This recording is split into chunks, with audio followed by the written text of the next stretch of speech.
angry millionaire CEO stormed into his ex-wife's house. He froze when he saw baby in her arms. The baby's dark eyes locked onto mine. And in that moment, standing in my ex-wife's doorway, soaked from the rain, and shaking with rage, 3 thoughts hit me like a freight train. This child was mine. Belle had hidden her from me for months, and everything I thought I knew about the last 7 months of my life had been a lie. You want to know what I said when I saw her? You want to know what comes out of your mouth when you discover the woman you divorced is holding your daughter that you never knew existed? I'll tell you exactly what I said. How long have you known? Belle just stood there in the doorway, exhausted, transformed, with this tiny human in her arms. Her voice came out barely above a whisper. About the baby, or about you finding out. Don't play games with me, Belle. You know exactly what I'm asking. She was quiet for so long, I thought she might close the door in my face. Then she stepped aside. Come in, Dante. We need to talk.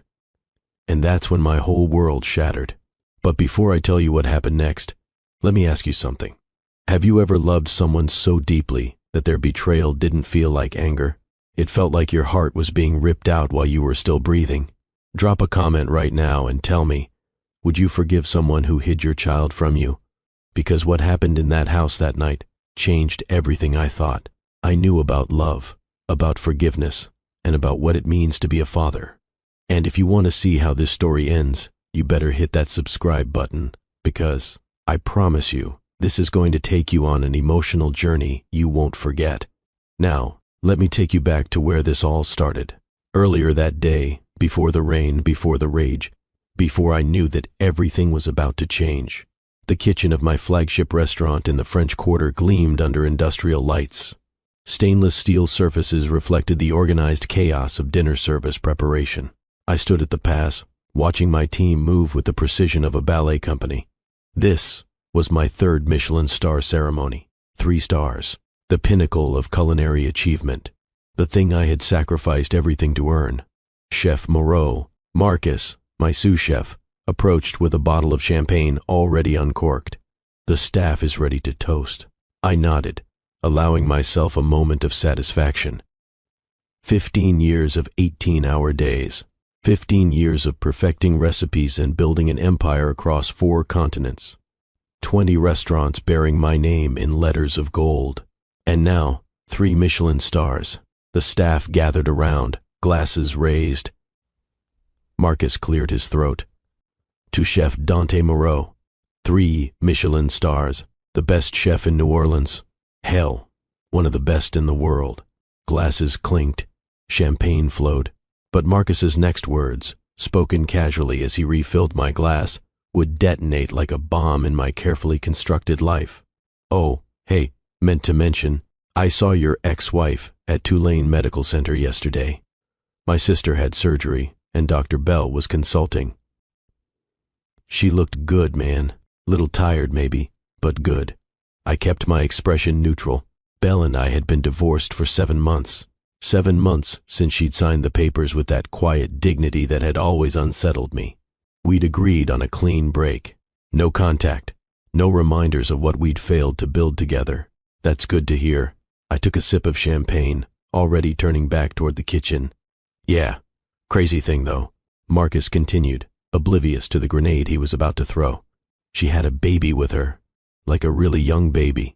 And I swear to God, Chef, that kid looked exactly like you. Same dark hair, same intense eyes. I almost asked if she'd remarried, but figured that was too personal, you know. The champagne glass in my hand suddenly felt too heavy. The kitchen sounds became white noise. A baby. Belle with a baby. I did the math instantly. We'd been divorced for 7 months. Our last night together had been 8 months ago. The night before, I'd asked for the divorce. The night I'd been too much of a coward to tell her face to face that I wanted out. So I'd made love to her like everything was fine. The next morning, I'd handed her the papers. My hands started to shake. Chef, you okay? Marcus looked concerned. You look like you've seen a ghost. I'm fine. The words came out mechanical. I need to make a call. I walked out of my own celebration, through the dining room where critics and food writers were already gathering for the evening service. Past the host stand, out into the October afternoon that suddenly felt too bright, too loud, too much. My phone was in my hand. I pulled up Belle's sister's number. Marguerite had never liked me, had made that clear throughout our marriage. But she was fiercely protective of Belle, which meant she'd know the truth. The phone rang 4 times before she answered. Dante. Her voice was cool, professional. To what do I owe this unexpected pleasure? I need to ask you something. I'm in a meeting. Marguerite. My voice came out harder than intended. Does Belle have a baby? The silence on the other end of the line stretched so long I thought she'd hung up. When she finally spoke, her voice was carefully neutral. You need to talk to your ex-wife. So it's true, I didn't say that. You didn't deny it either. How old, Marguerite? How old is the baby? Another pause. 3 weeks. She's 3 weeks old. The world tilted. 3 weeks. Belle had given birth 3 weeks ago, which meant she'd been pregnant when we signed the divorce papers. Pregnant when she'd packed her cameras and moved out of our Tribeca loft. Pregnant through our entire separation. And she never told me. The rage came then, hot and righteous and all-consuming. She'd robbed me of 9 months, of doctor's appointments and ultrasounds and feeling my child move inside her, of being there when our daughter was born. 3 weeks of my child's life, gone, stolen. I have to go. I ended the call before Marguerite could respond. The drive from the French Quarter to the Garden District normally took 20 minutes. I made it in 12. The afternoon had turned gray, clouds rolling in from the Gulf, promising the kind of autumn thunderstorm that turned New Orleans streets into rivers. By the time I reached her house, the rain had started, fat drops that exploded on the windshield and turned the world into a watercolor painting. I didn't bother with an umbrella, didn't care that the Tom Ford suit I'd worn to accept my 3rd Michelin star was getting soaked. The house looked exactly as I remembered. Pale yellow Creole cottage with deep green shutters, flower boxes still thriving despite Belle's impossible schedule at the hospital. Our house. No. Her house now. Had been for 7 months since she'd walked out of my life with the same quiet dignity she'd brought to our 5-year marriage. I shoved open the wrought iron gate. It squealed in protest, the sound cutting through the rain. My footsteps echoed on the brick walkway. Everything in me was focused on one thing: getting answers, getting the truth, understanding how the woman I'd shared a bed with for 5 years could hide something this massive from me. My fist connected with the door 3 times. Hard, deliberate knocks that matched the thunderous beating of my heart. The door opened. And time stopped. Belle stood in the doorway, backlit by the warm glow of the foyer. For a moment, I forgot how to breathe. She'd always been beautiful. Honey brown skin that glowed like she carried sunshine under her surface. Dark eyes that had once looked at me like I hung the moon over Lake Pontchartrain. But the woman standing before me was different, transformed. She was thinner, cheekbones more pronounced beneath skin that had lost some of its luminosity. Exhaustion carved shadows under her eyes. Her black hair, usually pulled back in the sleek bun she wore in the operating room, fell in messy waves around her shoulders. She wore an oversized Saints t-shirt and yoga pants. Her feet were bare despite the October chill. But none of that was what stopped me cold. In her arms, wrapped in a soft pink blanket, was a baby. A tiny baby with a cap of dark curls and skin the color of warm honey. The baby was making soft sounds, little grunts and squeaks that I'd later learn meant she was waking up from a nap. Dante. Belle's voice carried no surprise, as if she'd been expecting this moment, dreading it, preparing for it. We need to talk. She stepped aside without a word. I walked into the house that had once been ours, dripping rainwater onto the hardwood floors we'd refinished together. The interior smelled different. Gone was the subtle scent of her Chanel perfume, the one I'd bought her in Paris. Now the air carried the clean, powdery smell of baby products mixed with the chicory coffee she'd always loved. The living room had been completely transformed. Where our sleek modern furniture had once stood, there was now a comfortable navy sofa draped with soft blankets. A wooden rocking chair I'd never seen before sat in the corner where her reading nook used to be. And next to the rocking chair, a white bassinet with delicate mesh sides. my eyes fixed on that bassinet like it held the answers to questions I was terrified to ask. "She's sleeping," Belle said quietly, following my gaze. Finally, she fought her evening nap for 2 hours. A daughter. I had a daughter. How long? The words scraped out of my throat. How long have you known? Belle moved to the sofa, settling into the corner with the baby against her shoulder. She looked exhausted in a way that went beyond simple tiredness. This was the bone-deep weariness of someone who'd been carrying too much alone for too long. About the baby? Or about you finding out? The repeated question from the doorway. The same careful deflection. My anger, which had softened slightly at the sight of her, came roaring back. "Don't," I cut her off, my voice harder than I intended. "Don't play games with me, Belle. You know exactly what I'm asking." She was quiet for a long moment, her hand moving in gentle circles on the baby's back. The motion looked automatic, practiced, something she'd done 1,000 times while I was living my life completely unaware. When she finally spoke, her voice was steady but soft. "I found out I was pregnant 3 weeks after you asked for the divorce. The papers were already drawn up. You'd made it clear what you wanted. And you decided to just not tell me. I decided to survive." The words came out with surprising firmness. She looked up at me then, and I saw something in her eyes I'd never seen before. A kind of fierce protectiveness that went beyond anything we'd shared in our marriage. Survive? I heard my voice rising and forced myself to lower it.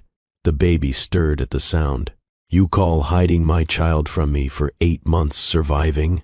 You told me children didn't fit into your schedule, Dante." She adjusted the baby slightly, her movements so natural it made my chest ache. "You made that abundantly clear." I had said that 6 months before the divorce, during one of our rare dinners together. Her between surgical rotations, me between flights to Singapore and Sao Paulo. She'd mentioned wanting to start trying for a baby, and I'd shut it down with the casual cruelty of someone who thought they had all the time in the world. "Children are a 20-year commitment, Belle," I'd said, cutting into my steak like we were discussing a business merger. "We're both at crucial points in our careers. You're about to be named head of trauma surgery. I'm expanding into 3 new markets. A baby would derail everything."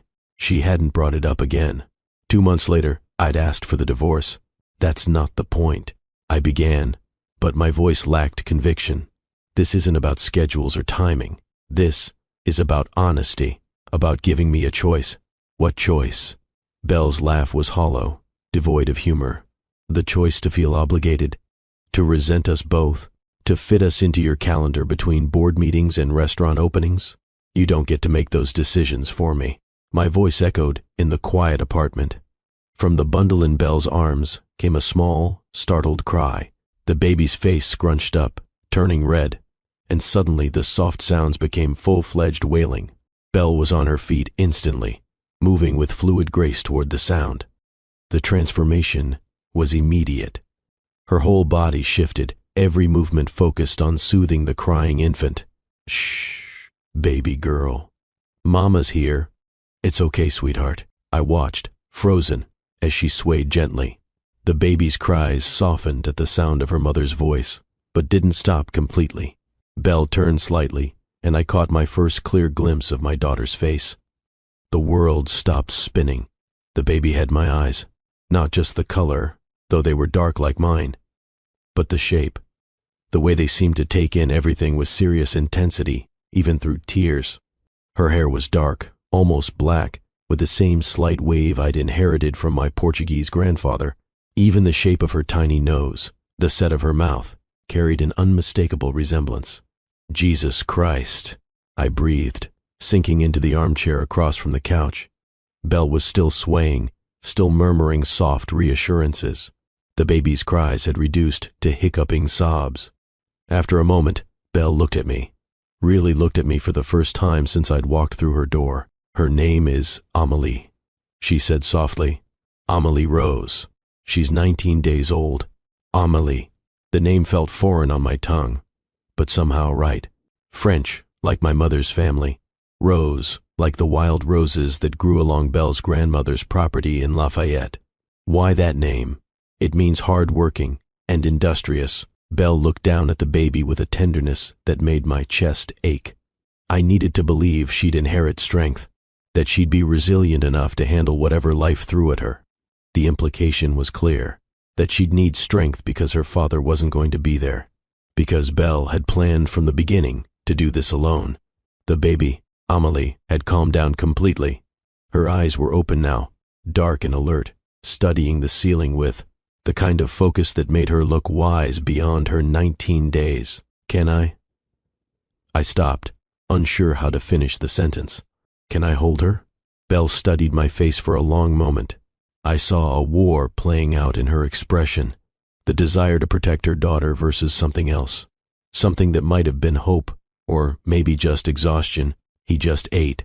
She should be calm for a while.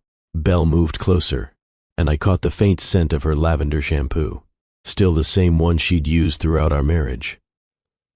"Support her head. She's stronger than she looks, but still fragile." I reached out with hands that had crafted 1,000 perfect dishes, hands that could fillet a fish with surgical precision, hands that had never trembled, even during my first dinner service at Le Bernardin. Now those hands shook as Belle carefully transferred our daughter into my arms. Amelie was so much smaller than I'd expected, so warm, so solid, so undeniably real. I'd held my nieces when they were babies, but this was different. This tiny person carried half my DNA. This was my daughter. She looked up at me with solemn dark eyes, and something fundamental cracked open inside my chest, something I'd kept locked away since my own father's funeral a decade ago. "Hello, Amelie," I whispered, my voice rough with emotion I hadn't given myself permission to feel. "I'm your papa." The words felt inadequate. How do you introduce yourself to someone you should have known from the moment of conception? How do you apologize to a 19-day-old baby for missing the first weeks of her life? Belle watched from a careful distance, her arms wrapped around herself as if she were cold, or maybe protecting herself from whatever was happening between me and Amelie. "I know you're angry," she said quietly, "and you have every right to be, but please understand, I was protecting her. And myself." I looked up from Amelie's face to meet Belle's eyes. For the first time since walking through her door, I saw her not as the woman who had deceived me, but as the mother who had carried this child alone, who had made impossible choices with no good options. "How long?" I asked, my voice barely audible over Amelie's soft breathing. "How long were you planning to keep this from me?" Belle's composure finally cracked. Tears she'd been holding back began to spill over, cutting tracks down her cheeks. "I don't know," she admitted, her voice breaking. "I kept telling myself I'd figure it out later, when I was stronger, when I could handle your reaction. But then days turned into weeks, and weeks turned into months, and the longer I waited, the harder it became." Amelie made a small sound, drawing both our attention back to her. Her tiny hand had worked free of the blanket and was grasping at the air. Without thinking, I offered my finger. Her grip closed around it with surprising strength. In that moment, holding my daughter for the first time while the woman I'd once loved more than my own ambition cried quietly across the room, I understood that everything I thought I knew about my life, about myself, about what mattered, was about to change forever. "Belle," I said, and she looked at me through her tears. "Tell me everything." "The beginning. How did you find out? When did you know? What was it like, going through this alone?" She sank back onto the couch, wrapping her arms tighter around herself. "I took the test in a hospital bathroom. 3 weeks after you asked for the divorce. I'd been feeling off for days, but I thought it was just stress. The divorce, moving out, trying to figure out how to live alone after 5 years of marriage." She paused, wiping at her tears with the back of her hand. 2 pink lines. That's all it took to change everything. I sat on that bathroom floor for 20 minutes, just staring at the test, trying to figure out what to do. "What did you want to do?" At first, Belle laughed, but it was bitter. "I wanted to call you." I picked up my phone 3 times, started typing messages I never sent, wrote emails I deleted. I kept thinking, maybe this would change things. Maybe you'd want to try again. Maybe a baby would make you remember why we got married in the first place. But you didn't call. No. Because then I remembered what you'd said that night at dinner, that children didn't fit your schedule, that you couldn't imagine anything worse than being tied to someone forever because of a child. I closed my eyes, shame washing over me. I'd said those exact words. Worse, I'd meant them at the time. And then, Belle continued, her voice getting stronger, then I remembered the night you asked for the divorce. Do you remember what you said? Which part? The part where you said you'd dodged a bullet. That at least we hadn't made the mistake of having children together before we figured out we weren't compatible. The memory hit me like a punch to the gut. I had said that, standing in our kitchen, watching her read through the divorce papers with that quiet dignity that made me feel like a monster, trying to convince myself I was doing the right thing, trying to convince her that ending our marriage was best for both of us. I was already pregnant when you said that. Belle's voice was barely above a whisper. About 4 weeks along, though I didn't know it yet. I found out 2 weeks after our divorce was finalized, but when I did find out, all I could hear was your voice saying you couldn't. To imagine anything worse than being tied to me because of a child. Amelie stirred in my arms, and I automatically began the gentle bouncing motion I'd watched Belle do. The movement came instinctively, as if my body knew what to do, even though my brain was still catching up. So you decided not to tell me. I decided to protect Amelie from being seen as a mistake, from having a father who felt trapped by her existence. Belle stood up and walked to the window, looking out at the rain that was still coming down in sheets. I know it wasn't fair to you. I know I took away your choice, but I couldn't bear the thought of you looking at her the way you looked at me that night. Like we were obstacles to your real life.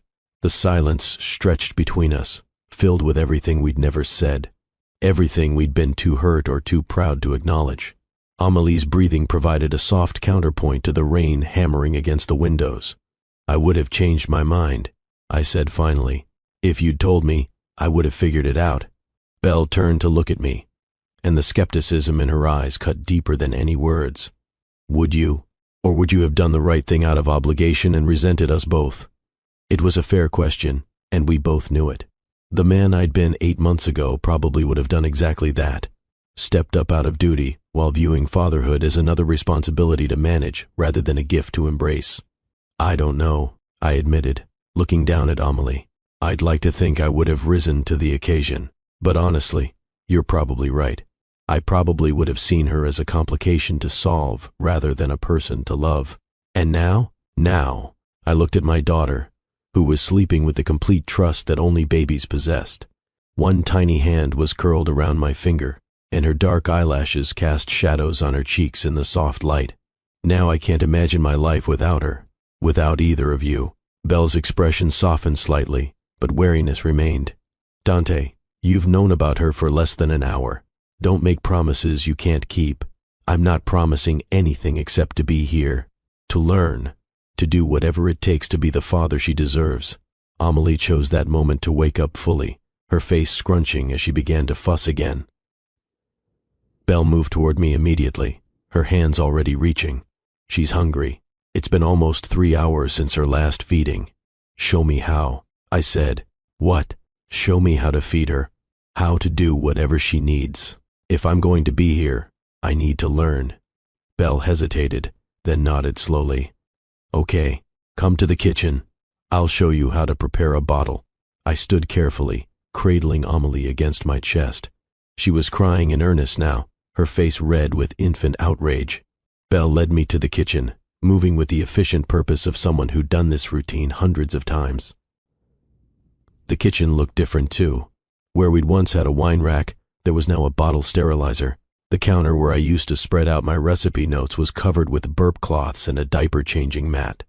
Formula is in the cabinet on the right. Belle was already pulling out supplies. Bottles are in the sterilizer. We use filtered water, heated to exactly 98 degrees. She walked me through each step, measuring the formula with precise scoops, adding water at the right temperature, shaking until the mixture was smooth, testing a drop on the inside of my wrist to make sure it wasn't too hot. Now, sit. She gestured to the rocking chair. Support her head in the crook of your arm. Let her guide the pace. Don't force the bottle. She'll let you know if it's too fast or too slow. I settled into the chair, adjusting Amelie until she was positioned the way Belle had shown me.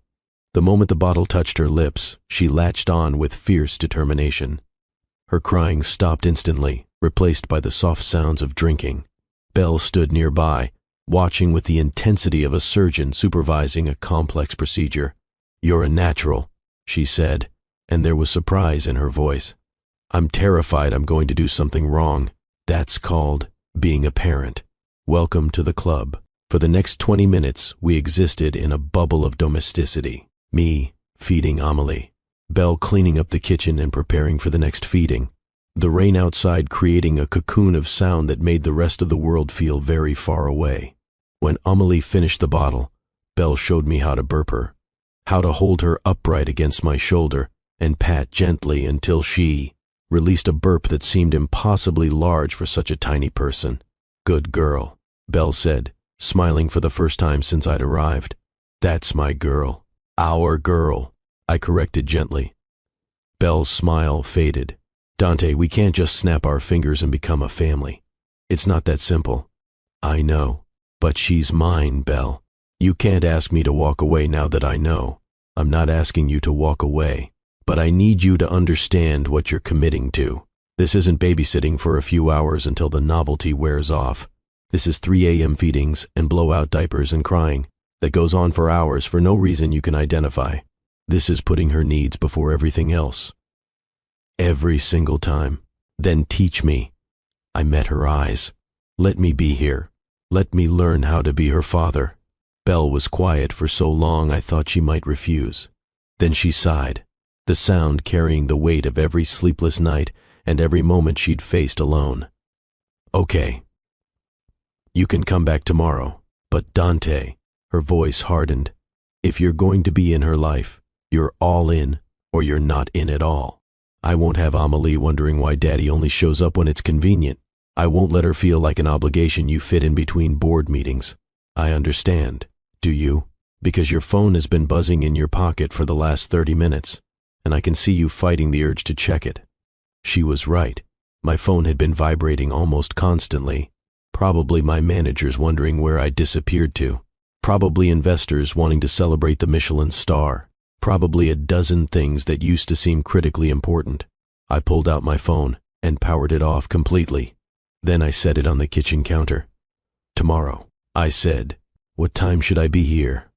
"Amelie usually wakes up around 6 a.m. If you're serious about learning, that's when the day starts." "I'll be here at 6. Belle studied my face, looking for something. Doubt, maybe, or insincerity. Whatever she was searching for, she must not have found it, because she nodded. "Okay." 6 a.m. I stood, reluctantly transferring Amelie back to Belle's arms. The baby had fallen asleep again, her face peaceful and perfect. Leaving felt like tearing off a limb. "Belle." I stopped at the door. "Thank you for letting me in, for giving me a chance to know her. She's your daughter, Dante. You have a right to know her, but you could have kept this from me longer.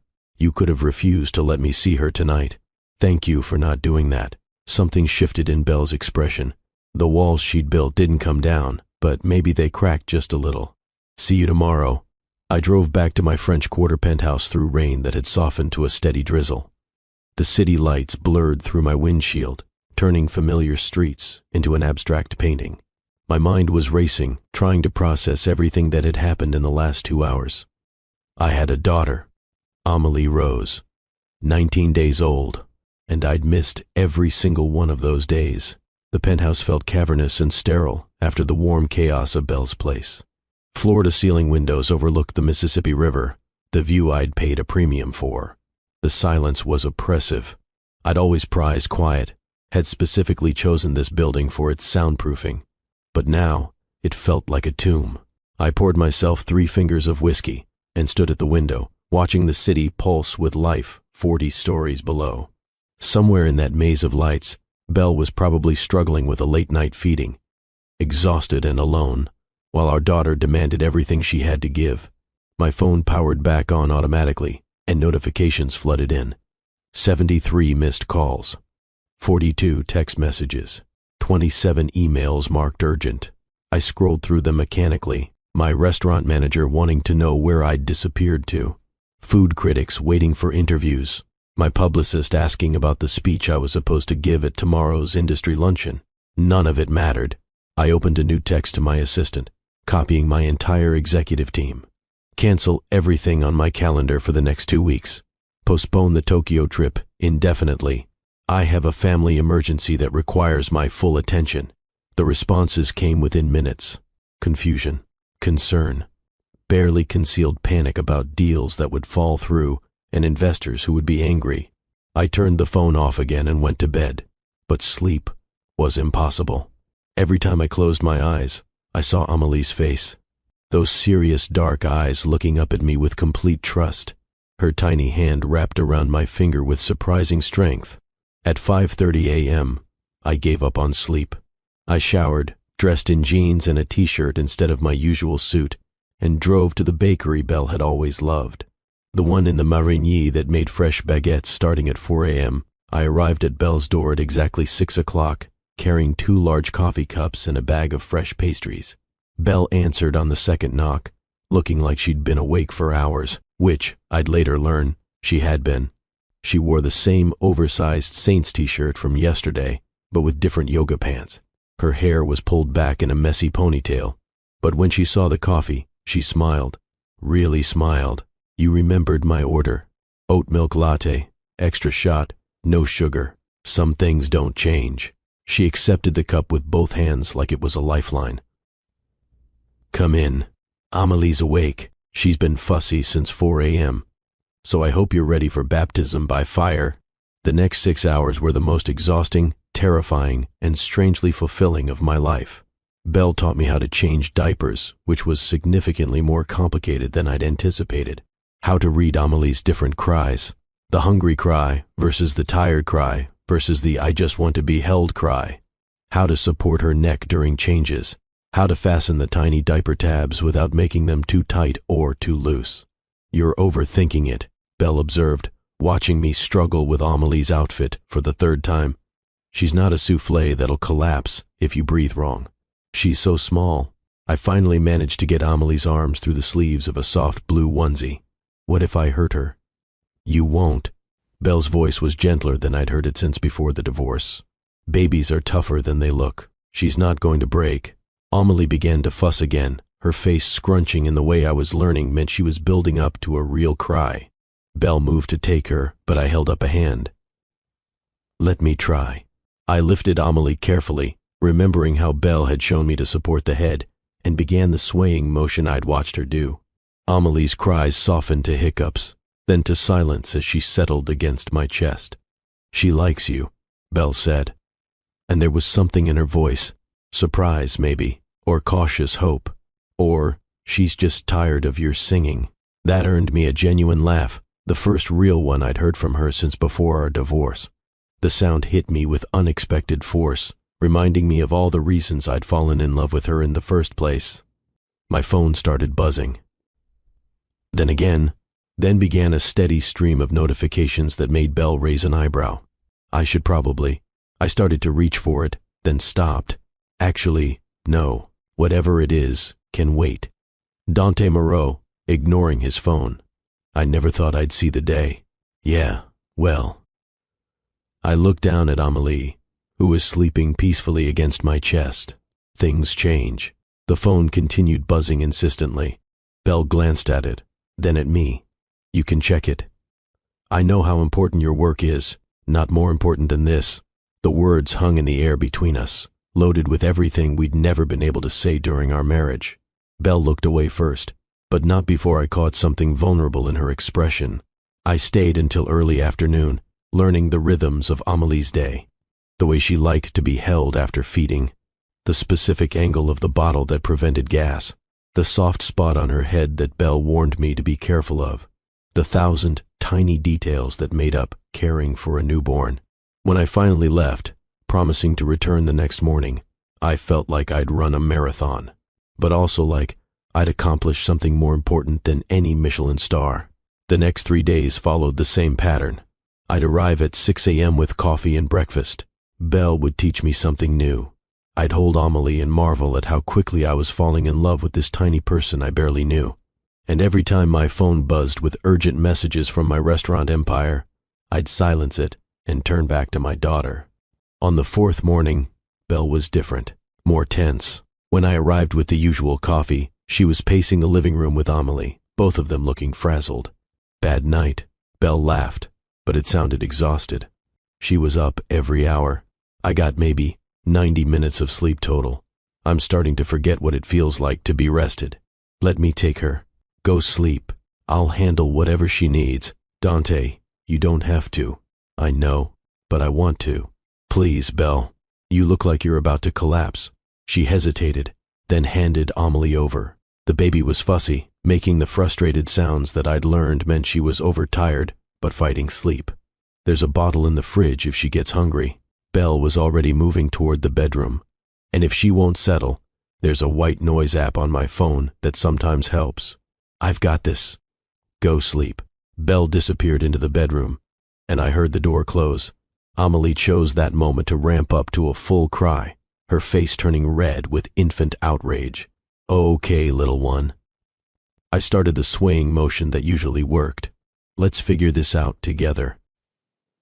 The next 2 hours were a crash course in infant care under pressure. I tried feeding, didn't want it, changed her diaper. That helped for about 5 minutes. Walked laps around the apartment while humming French lullabies my grandmother used to sing. That worked until I stopped. Finally, in desperation, I found Belle's phone and pulled up the white noise app.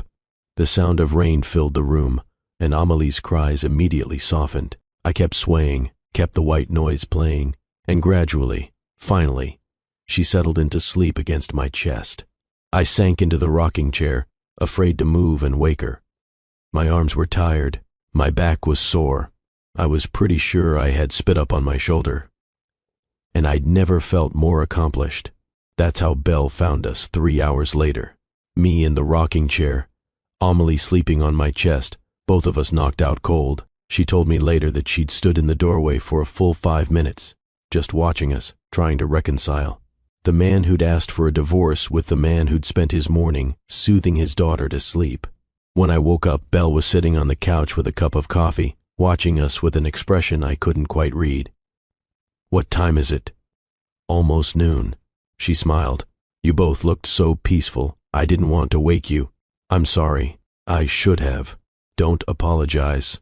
That's the best sleep I've had in 3 weeks. Amelie stirred, making soft sounds as she woke. Belle moved to take her, and I reluctantly let her go. Thank you, Belle said quietly, for this morning, for letting me rest. You don't have to thank me. She's my daughter. I know. But you could have left when things got hard, when she wouldn't stop crying. A lot of people would have. I'm not a lot of people. And I told you, Belle, I'm not going anywhere. Something shifted in her expression. The wall she'd been maintaining cracked just a little more. My sister's coming tomorrow. Marguerite. She's flying in from Houston. I know who Marguerite is. I tried to keep my voice neutral. Your protective older sister who never thought I was good enough for you. She doesn't know about you being back in the picture. What does she know? Everything about the pregnancy and Amelie. Nothing about you finding out. Belle adjusted Amelie slightly. She's been my main support through all of this. She took time off work to be here when I was in my 3rd trimester. She's planning to stay for a week. The implication was clear. Marguerite had been there for Belle when I hadn't been. Marguerite had earned her place in this new family structure. When does she arrive? Tomorrow afternoon. Her flight gets in around 3. I should probably leave before she gets here. Make this easier. No. Belle met my eyes. You should be here. If we're doing this, if you're really going to be part of Amelie's life, then Marguerite needs to see that. She needs to know you're serious, even though she's going to hate it, especially because she's going to hate it. If you can handle Marguerite's interrogation, you can handle anything. The next afternoon, I showed up at Belle's house at 2:30, half an hour before Marguerite's scheduled arrival. Belle opened the door holding Amelie, who was wide awake and alert. You're early. Thought I should be here when she arrives. Show I'm not hiding. Brave choice. Belle stepped aside to let me in. or possibly stupid. I haven't decided yet. Marguerite's rental car pulled up at exactly 3 o'clock. I watched through the window as she got out, pulling a sleek leather weekender from the trunk. She looked exactly as I remembered. Tall, polished, intimidating. Her honey blonde hair pulled back in a severe bun. Designer suit even for a casual flight. The kind of woman who commanded respect in boardrooms filled with men twice her age. She stopped short when she entered the living room and saw me sitting on the couch, holding Amelie. Well, well. Marguerite set down her bag with deliberate control. This is unexpected. Marguerite. I stood carefully, mindful of the sleeping baby in my arms. It's good to see you. Is it? Her blue eyes assessed me with the same intensity she probably used to evaluate hostile witnesses. Because the last time we spoke, you were explaining why marriage was a failed partnership that had run its course. Amelie stirred at the sound of raised voices, and I automatically began the gentle bouncing motion that usually soothed her. The gesture wasn't lost on Marguerite, whose expression shifted slightly from outright hostility to cautious curiosity. She's beautiful, Marguerite said, her voice softening despite herself. She looks just like you. She has Belle's mouth, her chin. Viv. Belle crossed to her sister, embracing her carefully to avoid disturbing Amelie. I'm so glad you're here. Of course I'm here. Marguerite returned the hug, but her eyes never left me. Though apparently there have been some developments you failed to mention in our phone calls. It's complicated. I'm sure it is. Marguerite removed her jacket, revealing a silk blouse that probably cost more than most people's monthly rent. Why don't you start with how long this has been going on? 5 days. I answered before Belle could speak. I found out about Amelie 5 days ago. Marguerite's perfectly sculpted eyebrows rose nearly to her hairline. You didn't know? For 3 weeks, you didn't know you had a daughter? 8 months. I didn't know. Belle was already pregnant when we signed the divorce papers. The silence that followed was deafening. Marguerite looked from me to Belle, her lawyer's mind clearly racing through the implications. Carolina Isabel Hayes, she said finally, using Belle's legal name, the full name that meant serious trouble. Are you telling me you've been doing this alone for 3 weeks while your child's father was completely unaware of her existence? It wasn't that simple. It sounds exactly that simple. You had his baby and didn't tell him.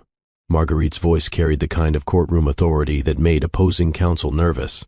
I was thinking about protecting my daughter, Belle said, her own temper beginning to flare.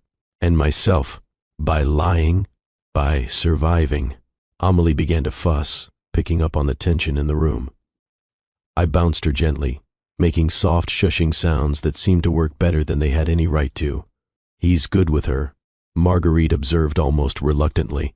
He's learning, Belle said, moving to take Amelie from my arms as the baby's fussing escalated toward real crying. We both are. Marguerite watched her sisters settle into the familiar routine, checking the diaper, offering food, finding the right position for comfort. And what exactly is this? She asked, gesturing between Belle and me. Are you back together? CO parenting? What's the arrangement? We don't have an arrangement, I said. We're figuring it out as we go. That's not an answer. It's the only answer we have right now. Marguerite studied me with the same intensity she probably brought to cross-examinations. You know, I spent most of Belle's marriage waiting for you to break her heart. When you finally did, I was almost relieved. At least the waiting was over. Viv. Belle started. No, let me finish. Marguerite held up a hand. I watched her make herself smaller to fit into your life, Dante. I watched her give up photography assignments because they conflicted with your schedule. I watched her stop talking about the things she wanted because you'd made it clear they weren't priorities. Each word was a precisely aimed arrow, and I felt them hit their marks. You're right. I said simply, am I? Because if I'm right, then what are you doing here now? What's different? I looked at Amelie, now content in Belle's arms, then at Belle herself, who was watching me with an expression I couldn't quite read. Everything is different. That's not enough. Marguerite's voice was sharp. Different how? Different why? What happens when your board of directors decides they need you in Tokyo for 6 weeks? What happens when Amelie gets sick in the middle of your biggest deal of the year? The questions hung in the air like accusations, each one highlighting the uncertainty that had been gnawing at me since that first night. I don't know, I admitted. I wish I could give you guarantees, but I can't. All I can tell you is that I want to be here. I want to learn how to be the father Amelie deserves. Want isn't enough, Marguerite said. Belle wanted you to prioritize your marriage. That didn't work out so well. The words stung because they were true. I had failed Belle during our marriage. I had chosen my career over her needs, my ambition over our relationship. Why should anyone believe this time would be different? You're right, I met Marguerite's challenging gaze. I failed Belle. I was a terrible husband who put everything else before our marriage. I have no track record of following through when things get difficult. And you have every reason to believe I'll do the same thing again. Damn right I do. But here's what's different.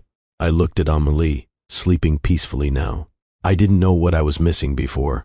I could convince myself that work was more important than dinner with my wife, that a deal in Singapore mattered more than being home for our anniversary. But I can't unknow my daughter. I can't unsee what I saw when I held her for the first time. And I can't go back to a life where she doesn't exist. Pretty words, Marguerite said, but words are easy. Actions are what matter. Then, let me show you. Let me prove that I'm serious. How? By hanging around for a week until the novelty wears off? By being here, every day, learning, helping, putting her first even when it's inconvenient. We'll see. Marguerite's expression softened slightly. For what it's worth, I'm glad Belle has someone looking out for her interests now. She's always needed someone in her corner. She has you. And now she has me watching you, to make sure you don't break her heart again. Despite the tension, I found myself almost smiling.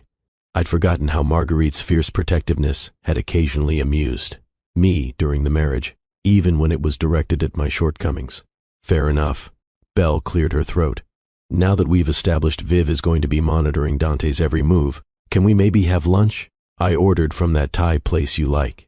The rest of the afternoon passed in cautious détente. Marguerite grilled me about my plans, my business, my intentions. I answered honestly, admitting I didn't have everything figured out, that I was making it up as I went, that I was terrified of failing again but more terrified of not trying. By the time I left that evening, Marguerite hadn't exactly given me her blessing, but she also hadn't thrown me out. In the hierarchy of Marguerite's approval, that counted as progress. Over the next week, I fell into a rhythm with Belle and Amelie. I'd arrive early, usually before Amelie's first feeding of the day. I'd help with the morning routine. Then I'd spend the day learning, watching, slowly becoming more confident in my ability to care for my daughter. My phone continued to explode with messages from my restaurant group. The board was getting impatient. Deals were falling through. Staff was threatening to quit. My empire was starting to crack at the foundations. And for the first time in my 15-year career, I didn't care. On day 8, everything came to a head. I was sitting on Belle's floor, attempting to assemble a bouncer seat that had arrived that morning when my phone rang for the 15th time in an hour. I'd been ignoring the calls, but this one was from Robert, my head of operations. The man never called unless there was a genuine emergency. I have to take this, I told Belle, who was feeding Amelie on the couch. She nodded, understanding in her eyes. Lockwood, I answered, stepping into the hallway. Silas, thank God. Robert's voice was tight with stress. We have a serious problem. The Yamamoto deal is collapsing. What happened? They're saying our lack of commitment to the timeline demonstrates fundamental incompatibility with their business philosophy. Robert paused. They want you in Tokyo next week to personally negotiate the terms, or they're walking permanently. I closed my eyes, feeling the familiar weight of competing obligations settle on my shoulders. Through the thin walls, I could hear Amelie making soft sounds and Belle's gentle voice responding. Send the team. Jonathan can handle the negotiations. Silas, They specifically requested you. It's about respect, about showing that this partnership matters enough for the CEO to be physically present. How long? Minimum 10 days. Possibly 12 if we want to salvage the subsidiary agreements. 10 to 12 days. Amelie was barely 4 weeks old. Belle was still exhausted, still learning, still struggling with the overwhelming reality of new motherhood. And I was being asked to disappear to the other side of the world for nearly 2 weeks. I'll call you back in an hour. I ended the call before Robert could protest. When I returned to the living room, Belle was standing at the window, bouncing. Amelie, with increasingly desperate movements, while the baby wailed inconsolably. "He won't eat," Belle said without turning around. "She's been crying for 20 minutes, and nothing I do helps." I approached carefully, noting the rigid set of her shoulders, the way her voice carried an edge of panic she was trying to control. "Let me try." She handed Amelie over with hands that trembled slightly. The baby's cries didn't stop immediately, but they softened as I settled her against my chest and began the slow, rhythmic swaying that had become second nature. "You have the magic touch," Belle said, but there was no humor in it. "She always calms down for you. It's not magic. She just knows you're stressed." "I'm not stressed. I'm fine, Carolina." She finally turned to face me, and I saw the exhaustion that went beyond simple tiredness. Her eyes were rimmed with red, her complexion pale, and there was a brittleness to her smile that made my chest ache. "Okay, I'm a little stressed. It's normal. All new mothers go through this. When's the last time you left this apartment?" She blinked, clearly trying to remember.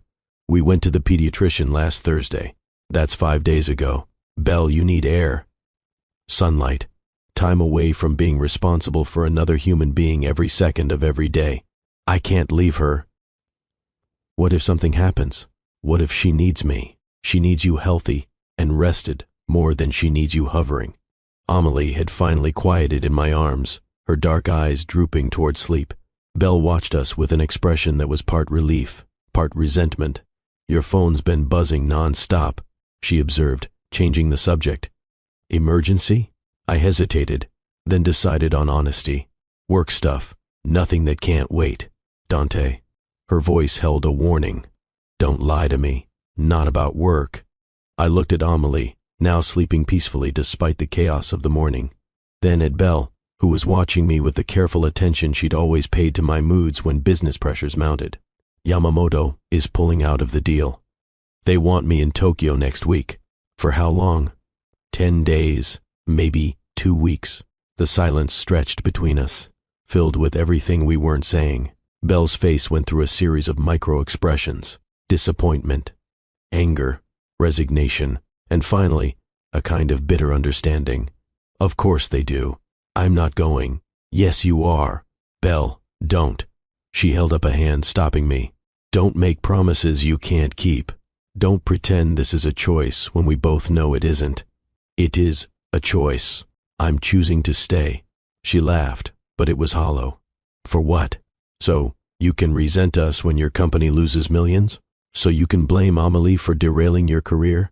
So you can spend the rest of your life wondering what would have happened if you'd put business first like you always do? That's not fair, isn't it?"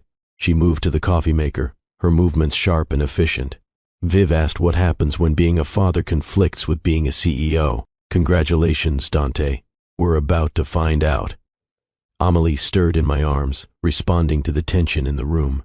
I bounced her gently, but my mind was racing through alternatives, contingencies, ways to be in 2 places at once. There has to be another solution. There is. You go to Tokyo, handle your business, and come back. I'll manage Amelie while you're gone. You shouldn't have to manage alone. I've been managing alone for a month. I can manage for 2 more weeks. But even as she said it, I could see the cracks in her composure, the way her hands shook slightly as she measured coffee, the brittleness in her voice, the shadows under her eyes that spoke of too many sleepless nights and too much responsibility carried without support. "What if I brought you with me?" Belle paused in her coffee preparation. "To Tokyo? Why not? Amelie's young enough that the travel wouldn't hurt her, and you could use a change of scenery. Dante, I can barely handle her in my own apartment with all my supplies and familiar surroundings. You want me to manage a newborn in a foreign country while you're in meetings 14 hours a day? She was right, and we both knew it. The idea had been desperate, unrealistic, born from my need to believe there was a solution that didn't require choosing between my daughter and my livelihood. My phone rang again. Robert's name flashed on the screen. "Answer it," Belle said quietly. "Handle your crisis." "I'll be fine." But as I looked at her, standing in her kitchen in wrinkled pajamas, holding herself together through sheer force of will while our daughter slept in my arms, I knew that fine was a luxury none of us could afford right now. "Lockwood." I answered the phone, never taking my eyes off Belle's face. "Silas, we need an answer. Yamamoto's giving us until noon to confirm your travel plans or they're walking permanently. Tell them I'll be there Sunday." Belle's shoulders sagged almost imperceptibly, but she didn't look surprised. She'd been expecting this outcome since the moment my phone started ringing. "Excellent. I'll have Melissa arrange flights and accommodations." "No." I shifted Amelie to one arm, reaching for Belle's hand with the other. She didn't pull away, but she didn't squeeze back either. "I'll handle my own arrangements. And Robert, this is the last time. After Tokyo, I want a new protocol for international travel. No more than 5 days away. No more than once per quarter." "Silas, that's not realistic, given our expansion goals." "Then change the expansion goals. The protocol is non-negotiable." I hung up before Robert could argue. But the damage was already done. Belle had pulled her hand free and was staring out the window at the autumn morning, her arms wrapped around herself like armor. 2 weeks, she said without turning around. 10 to 12 days, I corrected. "And then you come home." She turned to face me then. "Is this home?" The question hung between us, deceptively simple but loaded with everything we hadn't defined, everything we were still afraid to name. "Yeah," I said, looking around the apartment that had once been ours, that was slowly becoming ours again in ways neither of us had anticipated. "I think it is." Belle's eyes filled with tears she was trying not to let fall. "Then why does it feel like you're already gone?" I spent the next 3 days trying to prepare Belle for my absence. I hired Margaret Riley, a postpartum doula that Robert's assistant had found through a placement agency in Chicago. I stocked the apartment with enough formula and diapers to last a month. I prepaid for a grocery delivery service and arranged for a cleaning service to come twice a week. But no amount of preparation could fix the fundamental problem. I was leaving, and Belle was facing 2 weeks alone with a newborn after just getting used to having help. The morning I left for the airport, Amelie was crying, Belle was crying, and I was standing in the doorway with my suitcase, feeling like the worst person in the world. "I'll call you every day," I promised, multiple times. "Whenever you need me, just go." Belle's voice was flat. "You're going to miss your flight." "Belle, please, Dante, just go. This is already hard enough without dragging it out." I left, but every mile between New Orleans and Tokyo felt like a betrayal. The negotiations were brutal. Yamamoto's team treated every concession like a hostage negotiation. 3-hour discussions for simple terms. Approval chains that went back to Tokyo headquarters. By day 3, I was ready to walk away from the entire deal. But every time I considered it, I'd think about the board's reaction, the investors who'd been promised this expansion, the staff who'd been working toward this deal for 18 months, the ripple effects of failure that would touch hundreds of people's livelihoods. So I stayed and negotiated and tried not to think about what I was missing at home. The first call from Belle came at 3:47 a.m. New York time, which meant it was 5:40 to 7 p.m. in Tokyo. I was in the middle of a dinner meeting with Yamamoto's executives when my phone buzzed. "I'm sorry." I stood abruptly. "I have to take this. Family emergency." The executives looked annoyed, but I was already walking out of the private dining room. "I'm sorry." Belle's voice was thick with sleep and worry. "I know it's late there. I needed to hear your voice." I could hear Amelie crying in the background, that particular pitch that meant she was building toward a full meltdown. "What's wrong? Is she okay?" "She's fine.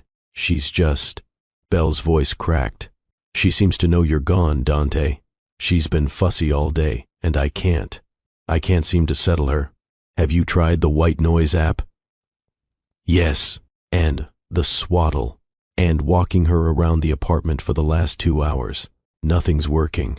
Through the phone, I could hear Belle's exhaustion, her frustration, her barely contained panic, and I was 7,000 miles away, completely useless. Sing to her, I said. That Portuguese lullaby my grandmother used to sing, the one I told you about. I don't remember all the words. You don't need all the words, just the melody. She responds to your voice, Belle. She just needs to know you're there. There was a pause, and then, barely audible through the phone, I heard Belle begin to sing. Dorme menina. Her pronunciation wasn't perfect, but the melody was hauntingly beautiful in her voice. Amelie's cries gradually faded to soft hiccups, then to silence. How did you know that would work? Belle asked, wonder in her voice. Because you're her mother. You know what she needs even when you think you don't. We stayed on the phone for another hour, mostly in comfortable silence, punctuated by Amelie's occasional sounds and Belle's gentle responses. I listened to the rhythm of her life, the soft footsteps, the creak of the rocking chair, the quiet sounds of someone learning to be everything to someone else. The deal's falling apart, I told her finally, when Amelie had been quiet for several minutes. Yamamoto wants to restructure the entire partnership model. We might be looking at another few days of negotiations. Another few days? Belle's voice carried an edge I recognized. Dante, it's been 8 days already. I know. I'm trying to find a way to cut this short. Are you? Because from here, it sounds like you're doing exactly what you've always done. Prioritizing business over everything else. The words hit harder than they should have because they contained enough truth to be dangerous. That's not fair, Belle, isn't it? You said 10 to 12 days maximum. It's been 8 days, and now you're talking about extending further. The deal is worth $40 million. And Amelie is worth what exactly? What's your daughter worth on your balance sheet, Dante? The silence on the other end of the line was deafening. Through the phone, I could hear Amelie starting to fuss again, as if she could. Sense the tension, even through her mother's attempt to keep her voice level. I'm coming home. No, you're not. You're going to stay and close your deal because that's who you are. That's who you've always been. Belle, listen to me. I have to go. Amelie needs me. She hung up before I could respond. I immediately tried calling back, but it went straight to voicemail. I sent a text, then another, nothing. I stood in the hallway of the Tokyo hotel for a long time, looking at my phone, thinking about priorities and obligations, and the weight of other people's expectations versus the pull of something I was only beginning to understand. Then I went back to my room, opened my laptop, and sent an email to Robert. I'm coming home. Send the full team to finish negotiations. The deal either closes without me, or it doesn't. His response came within minutes. You can't be serious. We're this close. They need you specifically. Then they'll have to adjust their expectations. My family needs me more. The next morning, I told Yamamoto's team that I had to return home for a family emergency. That my head of operations would be arriving within 24 hours to continue negotiations. That I trusted my team to close the deal on terms we'd already discussed. They were not happy. There were thinly veiled implications that this demonstrated exactly the kind of unreliability they'd been concerned about. That American business culture didn't understand the importance of personal commitment to partnerships. I apologized, bowed, expressed my deepest regrets, and booked a flight home that left in 6 hours. The flight from Tokyo to San Francisco to New Orleans took 19 hours. 19 hours to think about what I'd just done. The deal I might have destroyed. The professional reputation I'd potentially damaged. The message I'd sent to my board and investors about where my priorities lay. But every time doubt crept in, I'd pull up the photo I'd taken of Amelie on my phone. Those serious dark eyes looking at the camera with an intensity that seemed impossible for someone so small. And I'd know I'd made the right choice. I arrived at Belle's door at 6:23 a.m., with 3 days of stubble, wrinkled clothes, and eyes that carried. The exhaustion of someone who'd spent 19 hours on airplanes thinking about everything he'd almost lost. Belle opened the door on the second knock, She was wearing her robe, Amelie against her shoulder, both of them backlit by the soft morning light filtering through the apartment windows. For a moment, she just stared at me like I was a ghost. "You're here. I'm here. What about Tokyo? The deal? I sent Robert to finish negotiations. Dante, that deal is worth $40 million. I know." She stepped aside, and I walked into the apartment that smelled like coffee and baby powder and home. Amelie was making soft sounds, those little grunts that meant she was waking up from a nap. "Why?" Belle asked quietly. "Why did you come back?" "Because you were right." I took off my jacket, dropping it on the chair. I was doing exactly what I've always done, putting business first, convincing myself it was necessary, that it mattered, that the world would stop turning if I wasn't there to manage every detail. And now I realize the world kept turning just fine without me for 38 years before I was born. It'll manage a few more decades after I'm gone, but Amelie only gets one childhood, and I've already missed too much of it. Belle's eyes filled with tears. "Robert called," she said. "The deal closed. Apparently your team negotiated better terms than originally proposed." I felt a flicker of professional pride, quickly followed by the realization that the news didn't create the surge of satisfaction I would have expected. A month ago, closing that deal would have been the highlight of my year. Now it felt like something that had happened to someone else. Good for them, $43 million, plus subsidiary agreements worth another 15. "Belle, I don't care. I know." She crossed the room to stand in front of me. "That's what scares me." "What do you mean?" She handed me Amelie, who immediately settled against my chest like she'd been waiting for me to come home. "What happens when the novelty wears off? When being a father becomes routine instead of miraculous? When you miss the next big opportunity because you chose to stay home with us? Then I miss it. And you won't resent us?" I looked down at Amelie, who was looking up at me with those serious dark eyes that seemed to hold entire conversations. "Can I tell you something? The whole time I was in Tokyo, closing that deal, proving I was indispensable to the company, I felt empty, like I was going through the motions of a life that didn't fit anymore." Belle was quiet, watching me with an expression I couldn't quite read. "But this..." I adjusted Amelie slightly. "Being here with you and her, learning how to be a family. This feels like the life I'm supposed to be living. Even when she cries for 3 hours straight. Especially then, because even her crying is ours. Even the exhaustion and the fear and the moments when I have no idea what I'm doing. All of it matters, in a way that profit margins and market share never have." Belle sat down heavily on the couch, like her legs wouldn't hold her anymore. "I want to believe you. Then believe me. It's not that simple, Dante. Trust isn't something you can just decide to have again. Then let me earn it back, however long it takes." Amelie made a soft sound, and Belle smiled despite the tears still sliding down her cheeks. "She missed you. She's been fussy since you left. I missed her too. Both of you." We fell into an easy silence, the kind that used to exist between us before our marriage started fracturing, under the weight of competing ambitions and unspoken resentments. I watched Belle move around the apartment, tidying up the evidence of the days I'd been gone. Formula bottles in the sink, burp cloths draped over every surface. The organized chaos of new motherhood. Margaret stayed for 3 days. Belle said, sitting back down. She was wonderful. Taught me techniques I never would have figured out on my own. But I'm glad she's gone. Why?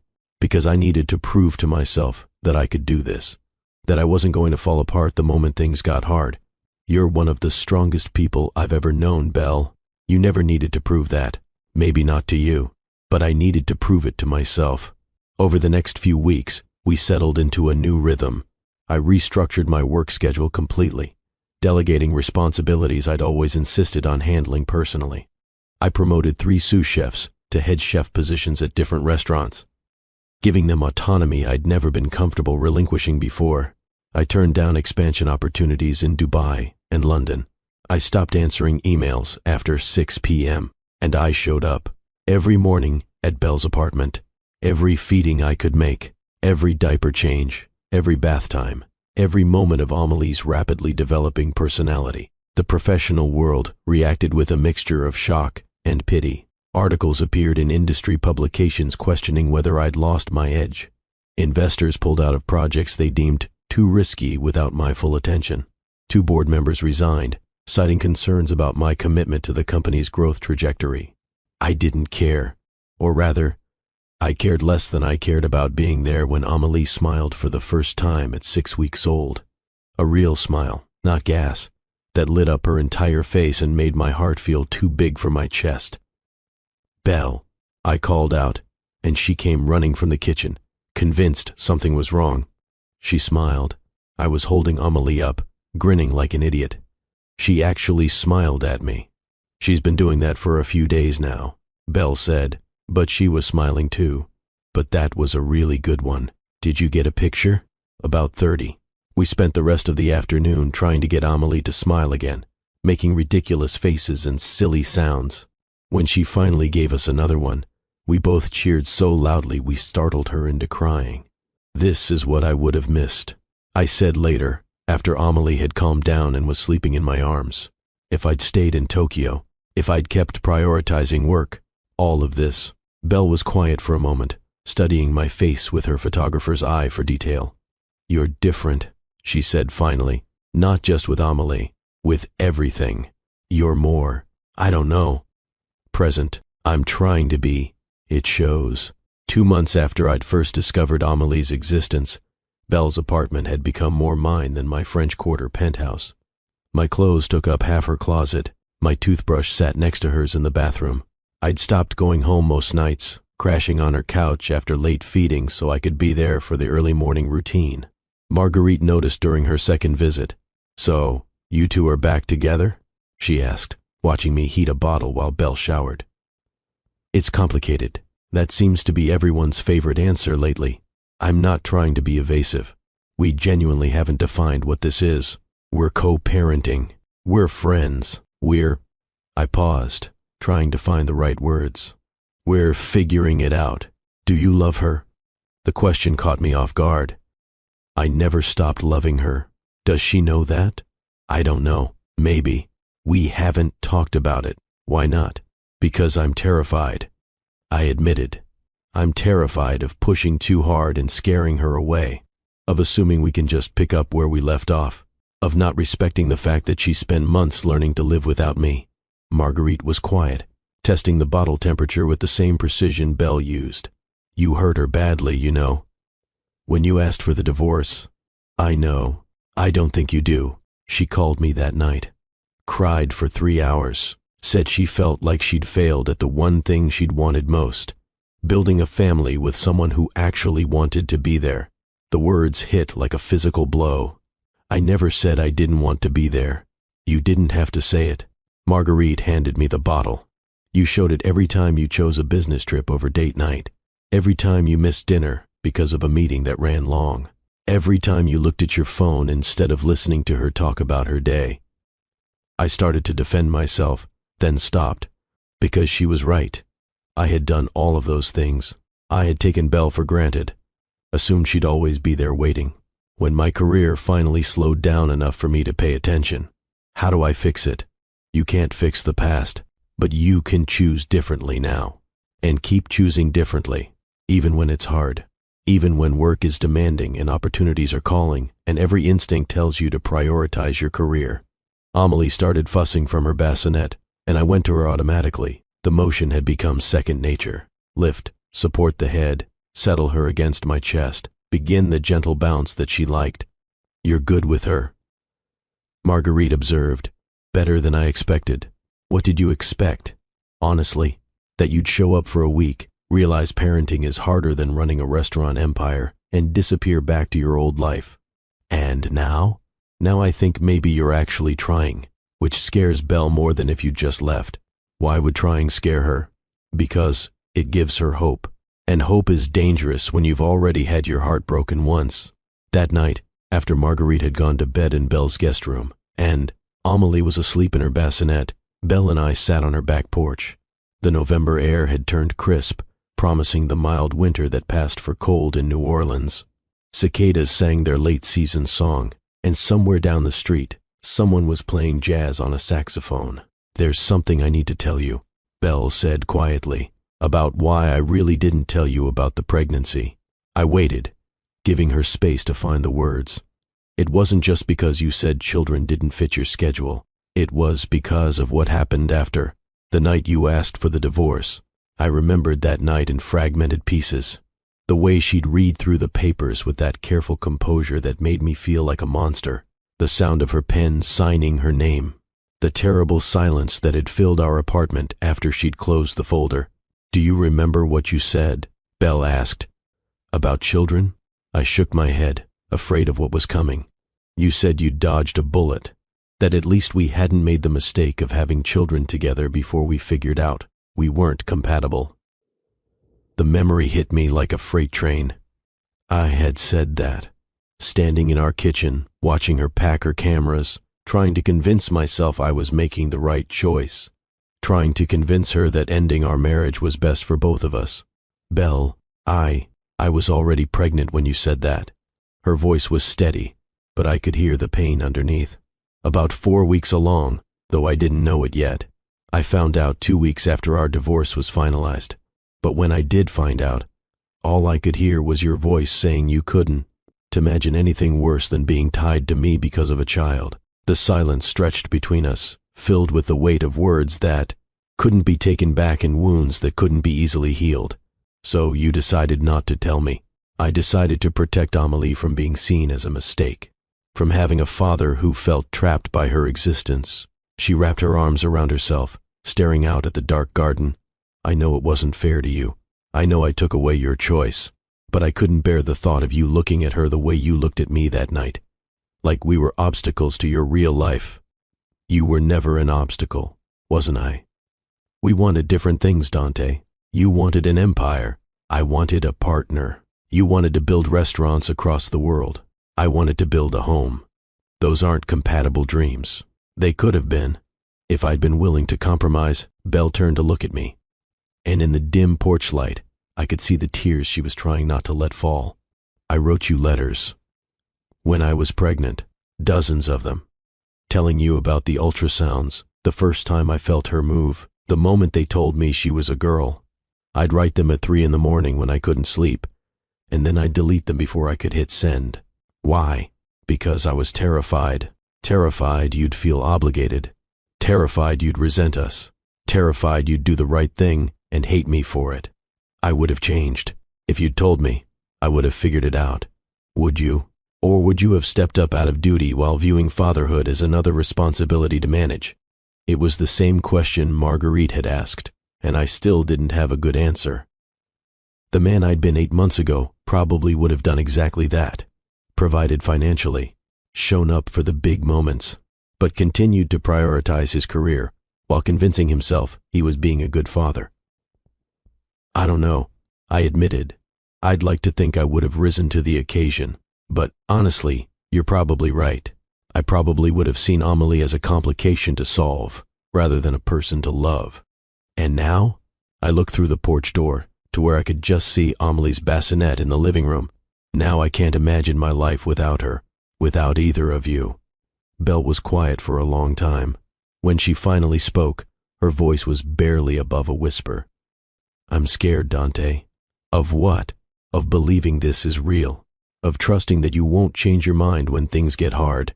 Of letting myself hope that maybe we could try again."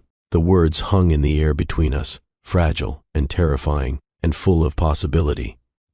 "I'm scared too," I admitted, scared of failing again, of letting you down, of not being the man Amelie needs me to be. "What do? We try, anyway. We choose each other, every day, even when it's hard, especially when it's hard." Belle looked at me, and in her eyes I saw the war playing out. Fear versus hope, self-protection versus vulnerability, the safety of keeping walls up versus the risk of tearing them down. "Ask me again in 3 months." "What? You said you wanted to marry me again." "Ask me again in 3 months. When you've had time to realize what you're really signing up for. When the novelty has worn off and parenting is just Life, not an adventure. I'll ask you every day for 3 months, if that's what it takes. She smiled then, real and warm and cautiously hopeful. We'll see. The next morning, I started my campaign. While Belle was making coffee, I got down on one knee with Amelie in my arms. Marry me? Belle laughed, nearly spilling her coffee. Day 1. 90 days to go. You're ridiculous. I'm determined. Day 15, I asked while changing Amelie's diaper at 2 in the morning.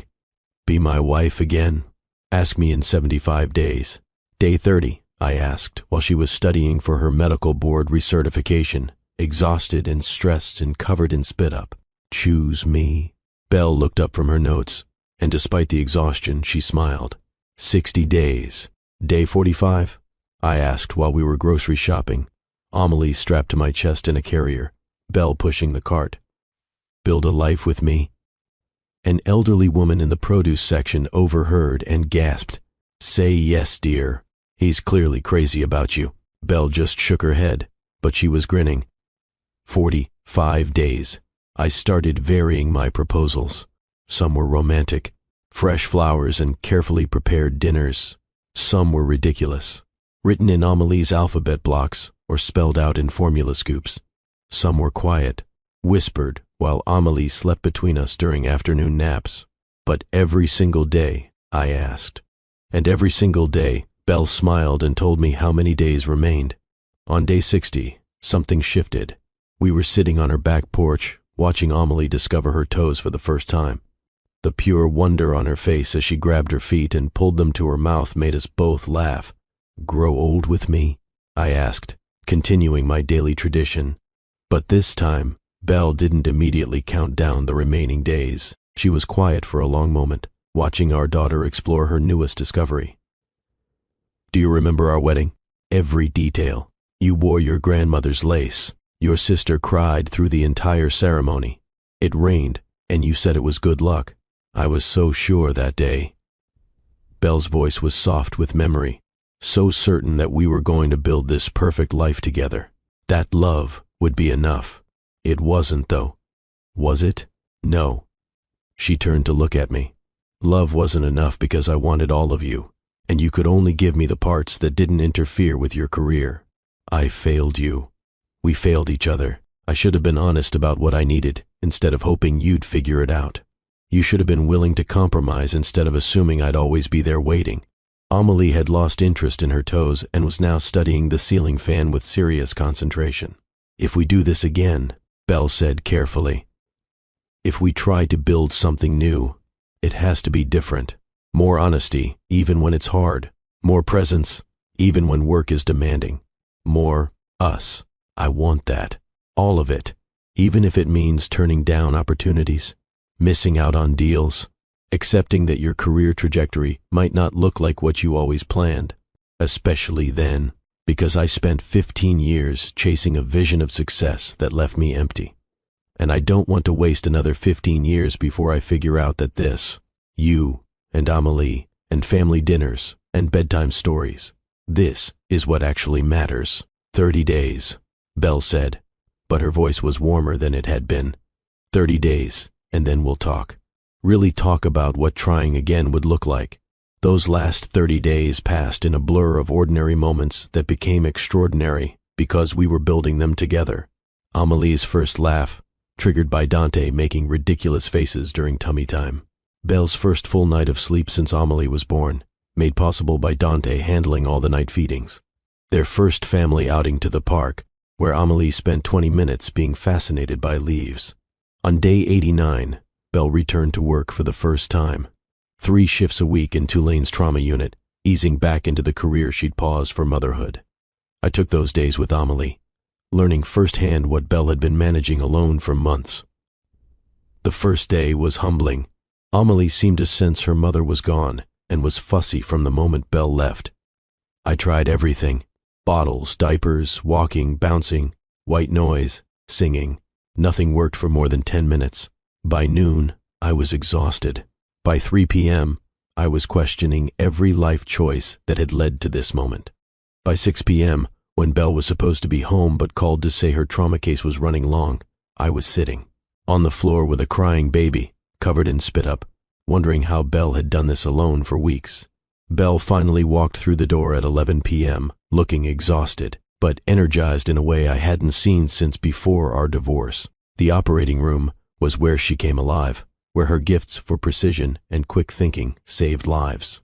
"I'm so sorry." She dropped her bag and immediately reached for Amelie, who had finally fallen asleep against my chest.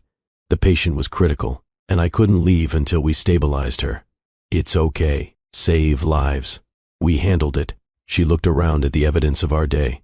Formula bottles everywhere, laundry that hadn't been folded, dishes in the sink, takeout containers from the dinner I'd barely had time to eat. Handled it might be generous. We survived it. Isn't that the metric for parenting success? Belle laughed, the sound filling the apartment with warmth. "How was she?" "Fussy. She missed you." "How were you?" "Terrified. Exhausted. Completely out of my depth." I looked at Amelie sleeping peacefully now that her mother was home, and absolutely sure that this is exactly where I'm supposed to be. Belle sat beside me on the couch, close enough that I could smell the antiseptic from the hospital mixed with her lavender shampoo. "Day 90 is tomorrow." "I know. Are you going to ask? I haven't missed a day yet." "I'm not starting now." She was quiet for a moment, and when I turned to look at her, there were tears in her eyes. "Ask me now." "What?" "I know you plan to wait until tomorrow to make it exactly 90 days. But ask me now." I shifted carefully, trying not to wake Amelie, and turned to face Belle fully. "Carolina Isabelle Laurent Hayes, will you marry me? Not because we have a daughter, though she's the best thing we ever created. Not because it's the right thing or the expected thing, but because I choose you. Every day. In every way. Because I want to build a life with you. A real one. Where we're partners in everything. Where I show up, not just physically, but emotionally. Where we choose each other, even when it's hard." I didn't have a ring. Hadn't planned this moment, but I had my whole heart, and I offered it to her with shaking hands. "I choose you too." Belle's voice was soft, but steady. "I choose late nights with a crying baby over quiet nights alone. I choose arguing about whose turn it is to do laundry over the silence of living separate lives. I choose trusting you again over protecting myself from being hurt." She reached out and took my hand. "Yes, Dante, I'll marry you. Again. For real this time." Amelie chose that moment to wake up, making soft sounds of protest at being jostled. But when she saw both her parents smiling down at her, tears streaming down their faces, she gave us one of her biggest smiles. "I think she approves," I said. "Smart kid. She knows a good deal when she sees one." We sat there on Belle's couch, the three of us, while New Orleans hummed with life outside the windows. And for the first time since the divorce, since the discovery, since all the fear and anger, and complicated navigation of building something new from broken pieces, I felt peace. This was home, not the penthouse overlooking the river, not the restaurants with my name in gold letters. This, Belle beside me, Amelie in my arms, the ordinary, extraordinary miracle of being chosen and choosing in return. 3 months later, we got married in Belle's grandmother's garden in Lafayette. The ceremony was nothing like our first wedding. No 100-person guest list or designer dress or 5-tier cake. Just 30 people who mattered, standing under the oak trees draped with Spanish moss, while a local minister married us for the second time. Amelie, now 7 months old, served as flower girl. Marguerite carried her down the makeshift aisle, and Amelie scattered petals with baby enthusiasm, which mostly meant flinging them randomly and laughing at the way they fell. Belle wore a simple cream dress, not white, acknowledging the journey we'd been on. I wore a linen suit because Louisiana in March was already warm. And when we exchanged vows, we didn't use traditional words. We wrote our own. "I promise," I said, my voice rough with emotion, "to choose presence over profit, to measure success in bedtime stories, not bank statements, to ask for your hand every morning, even though you've already said yes, to be the man our daughter believes I am, to love you in the chaos, not despite it." Belle's vows made me cry. I promised to trust, even when fear whispers lies, to let you fail and grow and try again, to choose partnership over protection, to believe in the man you're becoming, to love you through the ordinary moments that become our extraordinary life. When the minister pronounced you as husband and wife again, the small gathering erupted in applause. Amelie contributed by clapping her hands together, not understanding why, but knowing it was a happy moment. "This time it's forever," I whispered against Belle's lips. "This time," she whispered back, "we know what we're choosing." The reception was held in her grandmother's house, with catered Creole food and a small jazz band. My mother held Amelie and cried happy tears. Marguerite gave a toast about second chances and stubborn people who refuse to give up on each other, and Belle's grandmother pulled me aside to tell me I'd better not mess this up again. "I won't," I promised.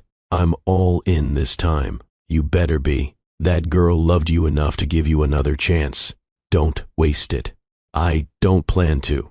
2 years later, life looked nothing like I'd once imagined it would, and everything like I'd never known I wanted. We'd bought a house in the Garden District, not a showpiece, but a home with a backyard where Amelie could play, and enough room for the family we were building. Belle had returned to work full-time at the hospital, splitting her schedule so she was home most evenings. I'd sold off most of my restaurant empire, keeping only 3 locations, all in New Orleans, all small and intimate, focused on training young chefs rather than expanding into new markets. The flagship had been reimagined. Instead of seating 200, we now seated 40. Reservations were booked 6 months out, but I was home by 9 p.m. every night. Sundays, we were closed. Family day, non-negotiable. The industry had been shocked at first. Articles questioned whether I'd lost my competitive edge, whether becoming a father had somehow diminished my drive. Some saw it as failure, walking away from opportunities, playing small when I could have gone big. I saw it differently. I'd spent 15 years building an empire I could be proud of. Now I was building a legacy that mattered. The afternoon sun painted their backyard in shades of gold. Amelie, now 2.5, was chasing bubbles that I blew from the porch steps. Her laughter, pure and joyful, echoed through the garden and made the neighbors smile. "Daddy, more bubbles," she demanded, her vocabulary expanding daily in ways that continued to amaze us both. Magic word, "Please. More bubbles, please. Much better, baby girl." Belle stood at the kitchen window, watching us through the glass, her camera in hand.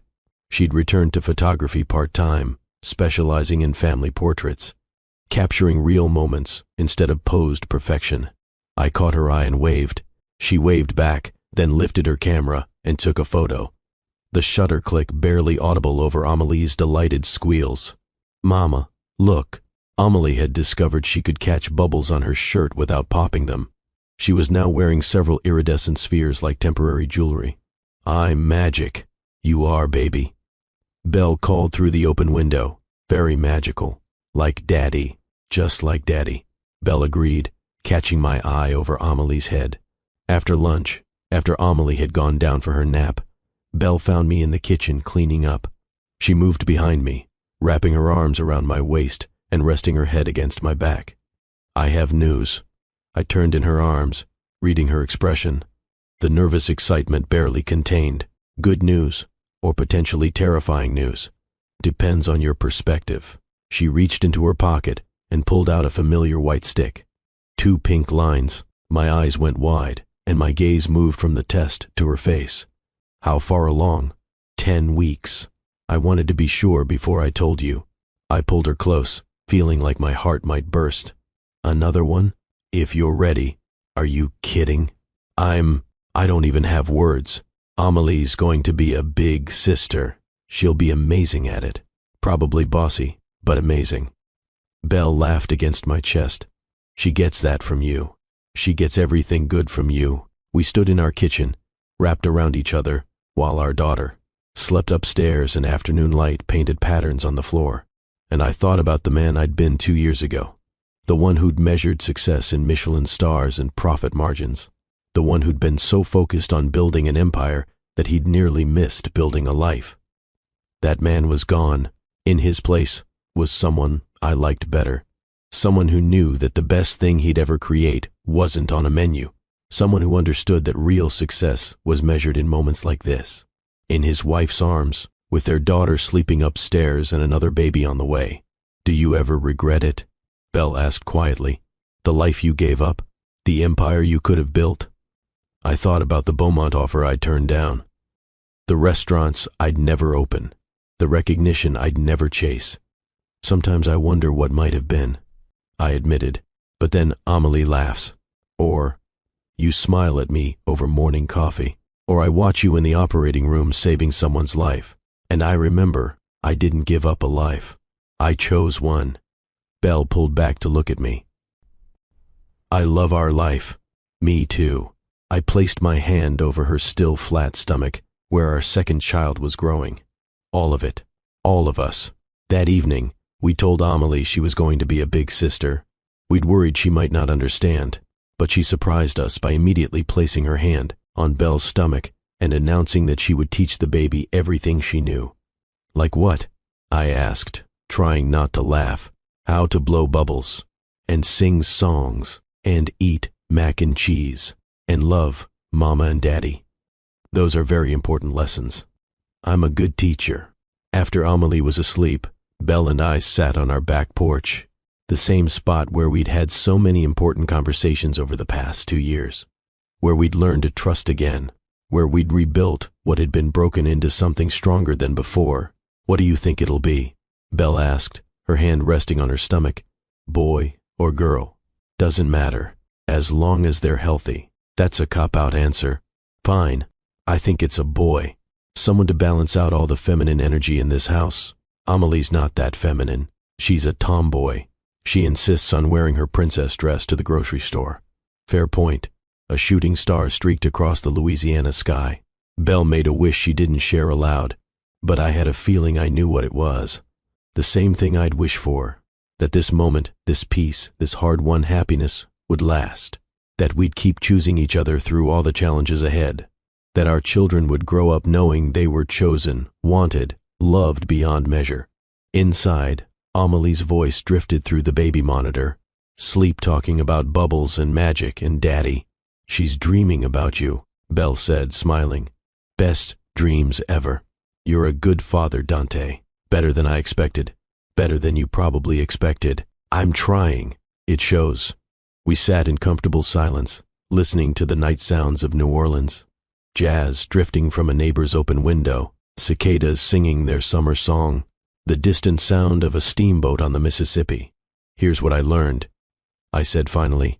"That night when I stormed through your door, so angry about what you'd hidden from me, I thought I was there to demand answers, to assert my rights, to make you acknowledge what you'd done wrong. And instead, I discovered that sometimes the thing you think you lost was actually holding you back from who you're meant to be. That sometimes the choice that looks like sacrifice is actually the path to everything you didn't know you needed." I looked at Belle, beautiful in the porch light, her hand protective over our growing child. And sometimes love doesn't get a second chance. But when it does, you grab it with both hands and don't let go. Belle leaned her head on my shoulder. "That's very poetic for a chef. I'm a man of many talents." "Yes, you are." We stayed there until the mosquitoes drove us inside, talking about names for the baby, and plans for expanding the house and whether Amelie was ready for a toddler bed. The ordinary conversations that made up a life, the beautiful mundane details of building something together. Later, lying in bed with Belle curled against me, I thought about the question she'd asked, whether I regretted the empire I'd given up, the opportunities I'd turned down, the version of success I'd spent 15 years chasing. The answer was simple. I'd traded an empire for a kingdom, profit for presence, recognition for relationship, and I'd gotten the better end of the deal by far. Some things are worth more than all the Michelin stars in the world. Love, being there for the moments that matter, choosing the people you cherish over the achievements you accumulate. I'd learned that lesson the hard way, through divorce and discovery, and the humbling process of learning to be a father. Through Belle's courage in giving me a second chance I probably didn't deserve. Through Amelie's existence, Proof that sometimes the best things in life come from the choices we didn't make. But I'd learned it, and I'd never forget it again. In the nursery down the hall, Amelie slept peacefully, dreaming her toddler dreams, safe and loved and certain of her place in the world. And in the kitchen, on the refrigerator, was the ultrasound photo from Belle's first appointment. Another life beginning, another chance to get it right from the start. This was my empire now. Not restaurants across 4 continents, not gold letters and critical acclaim. But this, Belle breathing softly beside me, Amelie safe in her room, a baby growing in Belle's womb, a house full of love and laughter and the beautiful chaos of family. I'd spent 15 years building the wrong thing, but I'd gotten there eventually, and I'd spend the rest of my life grateful for the wake-up call that came in the form of a tiny baby in her mother's arms. The moment that changed everything. The night I discovered that sometimes you have to lose everything you thought you wanted to find everything you actually need. So if you're out there listening to this story, wondering what success really looks like, let me tell you, it's not in the accolades or the achievements. It's not in the corner office or the 7-figure salary. Success is being there when your daughter takes her first steps. It's holding your wife's hand through pregnancy scares and late-night feedings. It's choosing presence over profit every single time. Because here's the truth they don't teach you in business school. You can build the biggest empire in the world.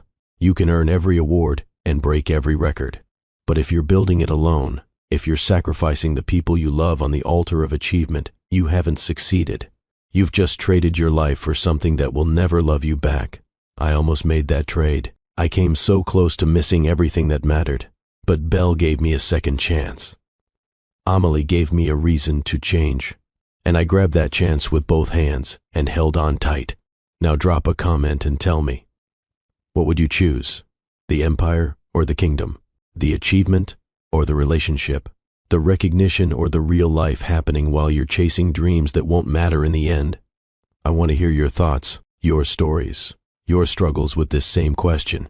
And if this story moved you, if it made you think about your own choices and priorities, hit that subscribe button.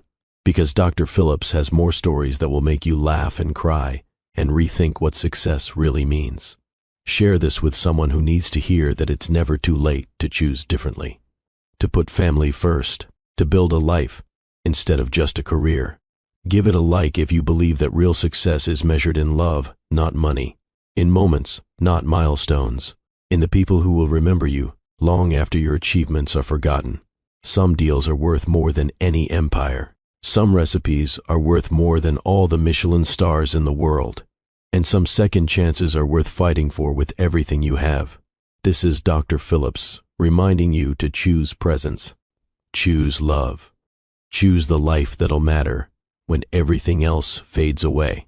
Because that angry millionaire CEO who stormed into his ex-wife's house learned something that night. Something that changed his life forever. The moment you see your child for the first time, everything you thought you knew about success becomes irrelevant. And the only question that matters is this: will you be there? Really there? Not just physically present, but emotionally invested. Not just providing, but participating. Not just existing in their lives, but being the center of their world the way they are the center of yours. I chose to be there every day since that rainy October night. And it's the best decision I've ever made. Better than any business deal. Better than any award. Better than anything I could have built alone. Because what I'm building now, with Belle and Amelie and the baby on the way, that's the real legacy. That's what will last long after the restaurants close and the reviews fade and the empire crumbles. Love, family, presence. That's the empire worth building. And I'm going to spend the rest of my life building it right. Thank you for listening. Until next time, choose well.